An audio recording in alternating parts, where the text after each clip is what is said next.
शिव जी ने माता पार्वती जी को संयम, सदाचार, स्नेह और सेवा,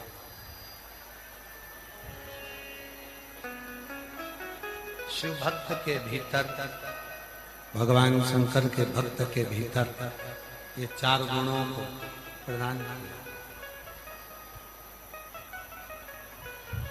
चार गुणों को प्रदान किया। तो कहा संयम, इंद्रियों में अगर करना है तो सबसे पहले अपनी जिह्वा का संयम हो।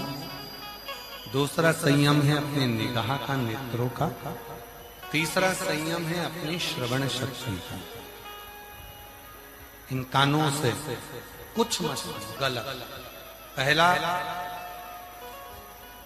सरोता, दूसरा सोता और तीसरा श्रोता, कथा को सुनने वाला। उसके मन में कोई गलत भाव नहीं आता, गलत विचार नहीं आता, गलत सोच नहीं आती, गलत दृष्टि नहीं आती। वो तो केवल एक भगवान के लिए भाव से कथा को श्रवण करने के लिए, सुनने के, कथा श्रवण करने का भाव रहा।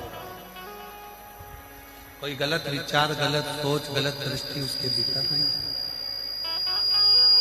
गलत भाव उसके भीतर नहीं। एक बड़ा सुंदर सा प्रसंग कहा, महाकाल वन में भगवान शिव पार्वती जी के साथ में विराजमान है, जहां पर भक्तों के चार गुणों का स्मरण शिव जी पार्वती जी को करा। पहला गुण अपन ने श्रवण करा संयम का। दूसरा गुण महाकाल वन में भगवान शंकर माता पार्वती को सदाचार का कहते हैं। अच्छे विचार रखिए, अपना अच्छा भाव रखिए, लोगों के प्रति भाव शुद्ध रखिए, दृष्टि शुद्ध रखिए, अच्छे मन रखिए, अच्छे भाव रखिए, अच्छा भाव, अच्छा विचार रखिए। उस दिन भगवान सदाचार के भाव में रहेंगे, शिव तत्व की प्राप्ति अपने आप होना प्रारंभ। अपने तीसरे नंबर पर शिव भक्त का जो गुण बताया है वो है स्नेह, सबसे प्रेम।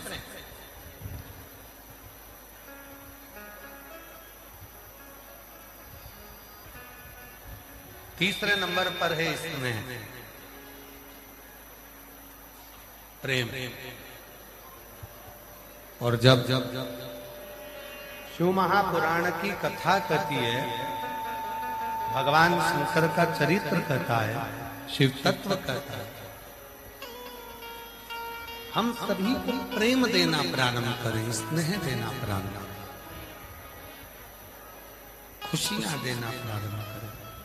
अपने आप खुशियां, प्रेम, स्नेह हमको आपको मिलना प्रारंभ हो जाता है। आपको हमको अपने आप मिलना प्रारंभ। देखो,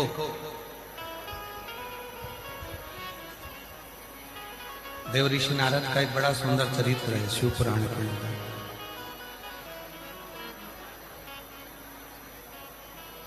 कामदेव पर भगवान शंकर ने विजय प्राप्त नहीं की,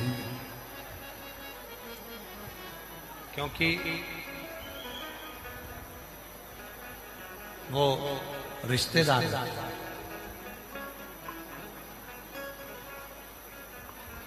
कामदेव पर विजय प्राप्त नहीं करी क्योंकि वो रति के पति,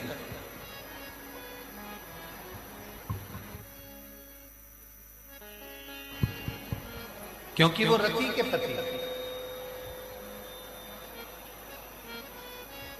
पर देव ऋषि नारद ने कामदेव पर विजय प्राप्त कर लिया।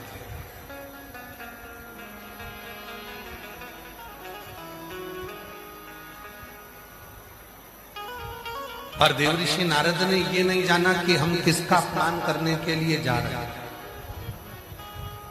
जिस दिन भगवान आपको कुर्सी दे, जिस दिन भगवान आपको पद दे, जिस दिन भगवान आपको प्रतिष्ठा दे, जिस दिन भगवान आपको सत्ता दे, जिस दिन भगवान आपको वैभव दे, जिस दिन भगवान आपको कोई अच्छी गादी पर, सिंहासन पर, कुर्सी पर, पद पर बिठा दे, उस दिन अपने भीतर ये विचार रखना कि आज से मैं अपने भीतर के अहंकार का त्याग करता हूं। तो आप जिंदगी में सफल हो पाएंगे। और कुर्सी, पद, प्रतिष्ठा मिलने के बाद मान लो आप अपने अहंकार को निकाल कर बाहर नहीं कर पाए, तो आप अपनी जिंदगी में कभी सफल नहीं हो पाए।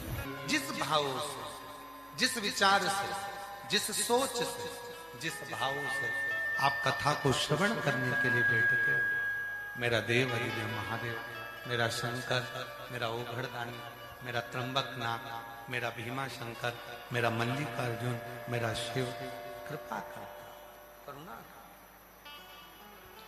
तो शिव कथा कर रही है।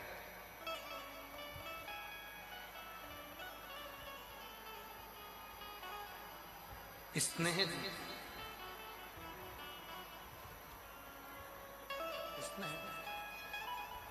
शिव महापुराण की प्रेम जी। और चौथे नंबर पर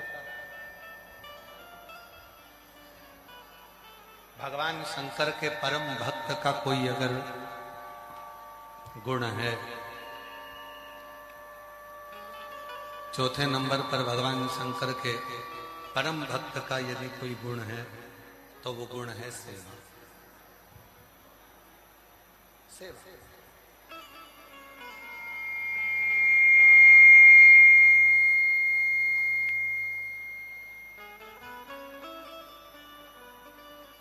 कितने लोग हैं जो शिव जी के मंदिर में रोज जल चढ़ाने जाते हैं? जरा हाथ उठाओ तो। जाते हो? रखो। प्रणाम, आपके चरणों को नमन, दंडवत आपको।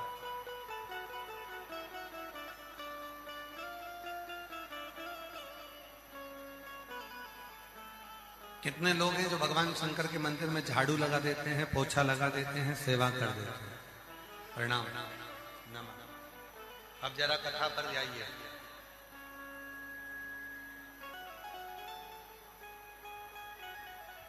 शिव महापुराण क्या कर रही है?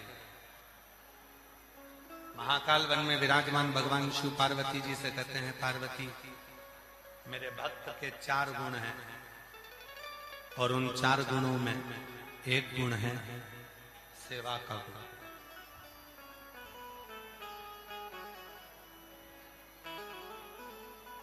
चार गुणों में एक गुण है सेवा का गुण।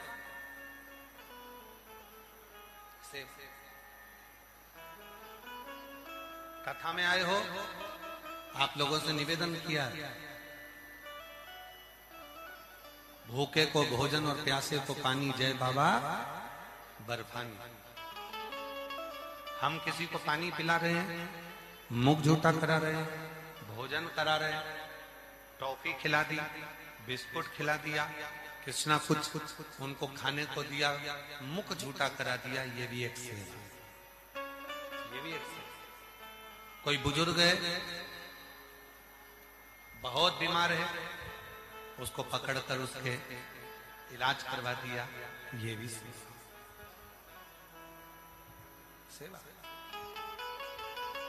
किसी को शिक्षा की जरूरत है और उसका शिक्षा अध्ययन करवा दिया, उसकी शिक्षा के अध्ययन कराया, ये भी सेवा। इसको भी सेवा कहा,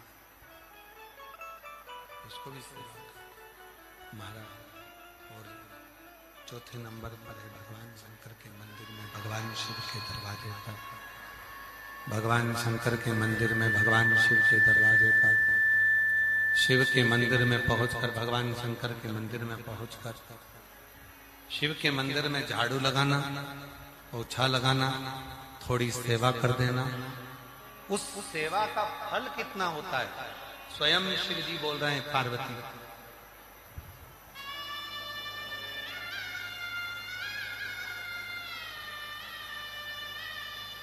शिव के मंदिर में स्वयं महाकाल कर रहे हैं, स्वयं शिव कर रहे हैं, स्वयं शंकर कर रहे हैं, स्वयं देवादिदेव महादेव कर रहे हैं। जैसे संगम का जल लेकर कोई रामे